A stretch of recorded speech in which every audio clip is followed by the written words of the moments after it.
নমস্কার বন্ধুরা, আমি অপূর্ব এবং আপনারা দেখছেন NIOS নিউজ। আপনি যদি চ্যানেলটি প্রথম দেখছেন তাহলে শিক্ষা সংক্রান্ত খবরাখবর পাওয়ার জন্য অবশ্যই চ্যানেলটিকে সাবস্ক্রাইব করে নেবেন এবং তার পাশের বেল আইকনটিকে অবশ্যই ক্লিক করে দেবেন পরবর্তী ভিডিওগুলোর নোটিফিকেশন নিজের মোবাইলে পাওয়ার জন্য। তো আজকে একটি খবর উঠে এসেছে প্রথম সারির একটি পত্রিকায়, যেখানে বলা হচ্ছে আবারও শিক্ষকদের নিতে হবে প্রশিক্ষণ। কিছুদিন আগেই আপনারা এই প্রশিক্ষণ নিয়েছেন, DLED ট্রেনিং করেছেন, কিন্তু বলা হচ্ছে আবারও আপনাদেরকে প্রশিক্ষণ নিতে হবে এবং এই প্রশিক্ষণ দেওয়া হবে মূলত প্রথম থেকে অষ্টম শ্রেণীর শিক্ষক শিক্ষিকাদের, যেখানে বাদ যাবেন না SSK MSK শিক্ষকরা, অর্থাৎ সর্বশিক্ষার অধীনে যেসব শিক্ষক শিক্ষিকা রয়েছেন তারাও কিন্তু এই ট্রেনিংয়ের আওতায় আসছেন। তো নিশ্চিতভাবেই আবারও আপনাদের ট্রেনিং হতে চলেছে, তবে এই ট্রেনিং কিন্তু আপনাদের যোগ্যতা বৃদ্ধির জন্য নয়, মূলত বলা যায় শিক্ষাকে কিভাবে আনন্দদায়ক করা যায়, জয়ফুল লার্নিংয়ের যে বিষয়টা কিভাবে আকর্ষণীয় করা যায়, কিভাবে ছাত্রছাত্রীদের স্কুলমুখী করা যায়, এই ট্যাকটিক্সগুলো মূলত সেই প্রশিক্ষণে শেখানো হবে। খবরটিতে মূলত কি বলা হয়েছে আমরা একটু দেখে নেব। সেটা হচ্ছে, খবরটিতে বলা হচ্ছে ফের শিক্ষক শিক্ষিকাদের প্রশিক্ষণ নিতে হবে, তবে এই প্রশিক্ষণ যোগ্যতা বাড়ানোর জন্য নয়, কিভাবে পঠন পাঠন আরও উন্নত করা যায়, স্কুলের পরিবেশকে শিক্ষামুখী রাখা যায় ও স্কুল ভিত্তিক মূল্যায়ন ব্যবস্থাকে আরও আধুনিক করে তোলা সম্ভব, সেই লক্ষ্যেই শিক্ষক শিক্ষিকাদের প্রশিক্ষণ দেওয়া হবে।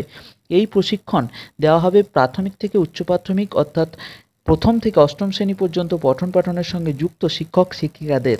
ইন্টিগ্রেটেড টিচার্স ট্রেনিং প্রোগ্রাম নামে প্রশিক্ষণটি শুরু হবে। এর পাশাপাশি গণিত ও বিজ্ঞান শাখাকে আকর্ষণীয় ও বাস্তবমুখী করতে স্কুলগুলিতে হবে কর্মশালা। কেন্দ্রের মানব সম্পদ উন্নয়ন মন্ত্রকের অধীন এই প্রশিক্ষণ হবে। ডিসেম্বর মাস থেকে প্রশিক্ষণ শুরু হবে বলে রাজ্যের শিক্ষা দপ্তর সূত্রে খবর। স্কুলের শিক্ষক শিক্ষিকারা ছাড়াও প্রধান শিক্ষক, অধ্যক্ষ, সর্বশিক্ষার অধীন প্রশিক্ষক, পরিচালক প্রশিক্ষক ও শিক্ষা প্রশাসকদের দেওয়া হবে এই নতুন প্রশিক্ষণ। যেটা আমি বলছিলাম যে এর মধ্যে বাদ যাবেন না SSK MSK শিক্ষকরাও। সর্বশিক্ষার অধীন যেসব প্রশিক্ষক রয়েছেন তারাও এর অন্তর্ভুক্ত হচ্ছেন, এই ট্রেনিংটি তাদেরকেও নিতে হবে। National council of educational research and ট্রেনিংয়ের উদ্যোগে হবে এই প্রশিক্ষণ। দেশের মোট 32,000 শিক্ষক শিক্ষিকাকে এই প্রশিক্ষণ দেওয়া হবে। এই প্রশিক্ষণে গুরুত্ব দেওয়া হবে শিক্ষার্থী কেন্দ্রিক পঠন পাঠন, শিক্ষার উপযুক্ত পরিবেশ, সমাজে মানুষের অংশগ্রহণ ইত্যাদির উপর। স্কুলের পঠন পাঠনের উন্নতিতে কর্মশালা ও শিক্ষক শিক্ষিকাদের প্রশিক্ষণ দেওয়ার ক্ষেত্রে দেশে তৈরি হবে 8টি ন্যাশনাল রিসোর্স গ্রুপ। এই 8টি গ্রুপ তৈরি করবে national council of educational research and training. প্রতিটি গ্রুপের জন্য 15 জন দক্ষ প্রশিক্ষক তৈরি করা হবে। রাজ্যভিত্তিক একজন প্রধান প্রশিক্ষক এবং তার অধীনে 5 জন প্রশিক্ষক তৈরি করা হবে।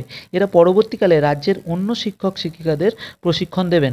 এছাড়াও এখানে যেটা বিশেষভাবে উল্লেখনীয় সেটা হলো, আমি গত দুদিন আগে একটি কথা বলেছিলাম যে বর্তমানে স্কুলগুলোর যে অবস্থা তার খুব একটা বলা যায় শিক্ষার ক্ষেত্রে অত্যন্ত অনুন্নত, শিক্ষা দানের ক্ষেত্রে অত্যন্ত অনুন্নত পরিবেশ সেখানে রয়েছে।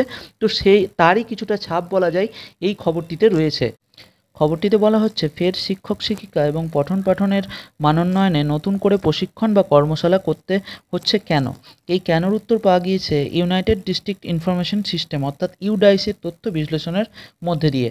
স্কুলের শিক্ষক শিক্ষিকা, শিক্ষাকর্মী, পড়ুয়ার সংখ্যা কত, স্কুলের পরিকাঠামোর হাল কেমন, পড়ুয়াদের বছরভর পঠন পাঠনের মান কেমনভাবে বাড়ছে বা কমছে, একাধিক তথ্য লিপিবদ্ধ করা হয় ইউনাইটেড ডিস্ট্রিক্ট ইনফরমেশন সিস্টেম অর্থাৎ ইউডাইসে।